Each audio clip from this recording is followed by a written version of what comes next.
Do you have a minute spare to talk about the wonder of the wheel pommel? Hi folks, Matt Easton, Schola Gladiatoria. Now, I'll try and keep this pretty brief. So I'm in the process at the moment of reviewing the nearly final prototypes of the Royal Armoury's Batch 2 swords that we do with Windlass. So I work with Windlass and the Royal Armouries, and we develop accurate replicas, very accurate replicas of swords in the Royal Armouries for your joy, pleasure and purchasing. And we're working on the second batch, which is coming out soon. Now, this is one of the swords that we have replicated from the Royal Armouries collection. More about this in the future. But in reviewing this, it just so happens I've got back from an armoured fighting weekend organised by Dr. Capwell and Dom Sewell of Historic Equitation, and it was a fantastic weekend. I got to spend the whole weekend with a bunch of people who've got lovely armour, even nicer armour than my own, and we got to do lots of armoured training. Me and Gavin, you know from my videos, we ran armoured training, and then we had sparring and games and all kinds of stuff, and it was absolutely fantastic, and hopefully we'll be doing it again.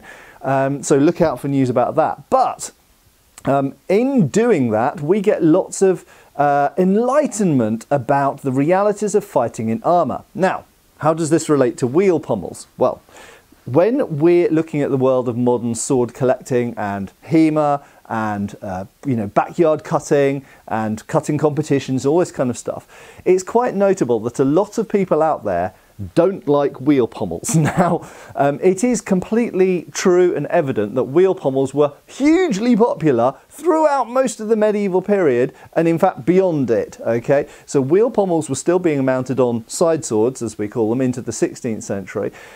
And they were the most prevalent type of pommel found on pretty much most types of swords, certainly one-handed swords and even a lot of long swords throughout the medieval period. Now, wheel pommels first develop from a sort of blob-like round pommel that's around in the Norman era. So if we look at the Battle of the Hastings period sword, we've moved on, at least in most parts of Europe, maybe not in Scandinavia, but we've moved on from kind of Viking-style hilts. In actual fact, it's not a Viking style hilt, it's like a more generic Germanic style hilt that you found in France, England, Germany, Italy, everywhere else. And some of those developed into a blob type pommel that became the wheel pommel. So by the time we get into, for example, the 1100s, we've got a lot of swords with wheel pommels. The 1200s, the 1300s, the 1400s, and into the 1500s as well. So in a lot of the periods we're talking about, where you've got knights, the typical medieval image you get in your mind of the knight in mail from head to foot with a great helm, or later on with bits of plate armour, and then a bassinet, and then later on with full plate armour, with things like sallets and armets, these types of knights, most of those using arming swords had arming swords with wheel pommels. So here's the question: if they were so popular in period, why are they so, I won't say unpopular, but why aren't they that massively popular now? If I just put the arming sword down for a second and I go to another sword from the Royal Armouries line, which we'll look at, this is just a minor spoiler, okay? This has got a massive wheel pommel, okay? Now, a lot of people don't like long swords with massive wheel pommels, but I'll tell you, with this specific sword, it really, really works. It works so fantastically. Okay, now I'll come back to talking about this longsword and why that wheel pommel works so well with this type of sword at a later point. Okay, but just to show you that you do get large wheel pommels on longswords, not just on arming swords. Now back to the arming sword. So here's the thing: often when we're looking at modern fencing, HEMA, we're looking at very often sparring weapons, which I won't say are optimised for sparring, but we're looking at things which are, you know, they hit a little bit lighter than real swords because they're safe, they're blunt. They have to have a hilt which will accommodate a modern sparring, HEMA sparring glove. This is also an issue in reenactment as well. And if you look at Viking hilts used in a lot of Viking reenactment, the hilts are made unhistorically long to accommodate the types of hand protection they have to wear in Viking reenactment a lot of the time. But here's an interesting thing. The wheel pommel by itself might not feel that natural or comfortable to a lot of people, but there is a key to this. If we actually put on the sorts of hand stuff that a lot of knights at that time, if we ignore, we'll come back to archers and people like that in a second, we come back to them and put these sorts of things on, and think about the context that the armoured person is in. They are in head to foot armour.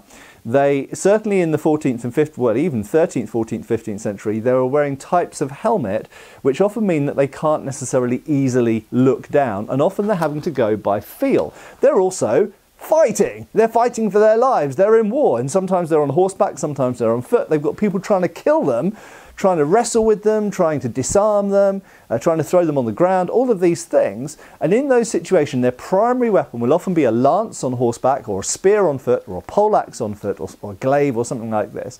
And the sword will be a backup a lot of the time. Not always, but a lot of the time. And in that situation, you want to really quickly get a sword out, and you want to make sure that when you start fighting for your life, it stays really securely in your hand. And do you know what? Wheel pommels really, really do. Now, a lot of people like scent stopper pommels, or, you know, and I do as well, pear-shaped pommels and other lovely forms of pommel that feel nice in your hand. But you have to say, once you've got a glove on and once you've got a gauntlet on, and this is the most extreme type of gauntlet, this is a Italian-style mitten gauntlet. You might have fingered hourglass gauntlets in the 14th century, late 14th century, for example, or earlier fingered gauntlets which come before that, the kind of Visby type. Or you might have in the 15th century, you know, fingered gauntlets of various kinds, English or French or German types, later on sort of Gothic gauntlets, all this kind of stuff. So there's different types of gauntlets, and they will interact with the sword hilt in different ways. But fundamentally, look how tucked in that pommel is and that grip is into my gauntlet. What's beautiful about this type of gauntlet is exactly contemporary with this type of sword, and this sword is exactly modelled on the original in the Royal Armouries. The measurements are exactly the same, the weight is exactly the same, the grip is exactly the same length, the pommel's exactly the same cross section and shape. So when I hold this sword in my hand with my good replica of period Italian style mitten gauntlets made by Art of Steel in Ukraine, incidentally, shout out to them, these two marry together, and whether I'm on horseback or on foot, I know that this thing, yes, I've got limited angles that I can move my wrist in gauntlet, but I know that using this sword, it's absolutely going to stay put in my hand. Doesn't matter how tired I am, doesn't matter if I fall off my horse, if I got knocked to the ground, someone's wrestling with me, or I'm parrying a heavy blow from a mace or a poleaxe. This is utterly secure in my grip, thanks to that wheel pommel. And I don't believe that many scent stopper or pear-shaped pommels, which admittedly we find more on long swords than on one-handed swords, but if you put one of those on a one-handed sword, and you do sometimes find them on one-handed swords, they would not be as secure as this wheel pommel is. And that's my fundamental belief for why wheel pommels were so popular in the medieval period, even before plate gauntlets, even with mail gauntlets or leather gloves. They are incredibly secure and very quick and easy to get out. And that's why even someone with bare hands, like an archer or a billman or someone like that, even they might prefer a wheel pommel, because it's perfectly comfortable in your hand once you're used to it, and it's not going to come out of your hand. It's very, very secure. Okay? Not only is it secure once it's in your hand, it's also really quick and easy to find when you need to pull it out quickly and draw it, which other types of pommel might not necessarily be. And there's a parallel to be made here with the shape of a rondel dagger hilt as well, which I've talked about in previous videos, and I'm sure we'll cover again soon, perhaps soon in another video actually. And just as a brief tangent, we also shouldn't ignore the fact that there is an aesthetic, there is a design choice involved in choosing wheel pommels. And whatever our modern design choices and aesthetics and preferences are, in period it's very clear that they had a strong sense of design and meaning and geometry in some cases, and harmony and balance in things like architecture, in their clothing, in the style of, you know, jewellery, and indeed in the design of weapons. And many of you will be familiar with Peter Johnson, the famous sword maker's work on geometry and his use of circles, for example. And in that, we could also argue that the wheel pommel very much ties into that look into that proportion. And I personally think that a wheel pommel looks beautiful. Completely aside from practicalities or how it is to hold it, I think that a wheel pommel looks absolutely spectacular on the back end of a sword. And if we put some other shape there, I mean, you do find square pommels in Hungary, for example, on early Schiavona. If you put a square pommel on there, generally to most people that wouldn't look as attractive. And I would argue if you put certain types of pear pommel on an arming sword, for some reason it just doesn't look so nice. It looks great on a long sword, but just not so good on an arming sword. So I think that we should never overlook the aesthetic preferences of the period as well, and also remember that what looked good to them doesn't necessarily tally with what looks good to us. Look at all the gaudy colours they like to wear. So design, geometry, and perhaps some hidden meanings that we haven't yet thought of. So, that's something for you to think about. Your views and opinions and experiences, maybe if you do reenactment or living history or HEMA and you have views on wheel pommels. Do you hate them? Do you love them?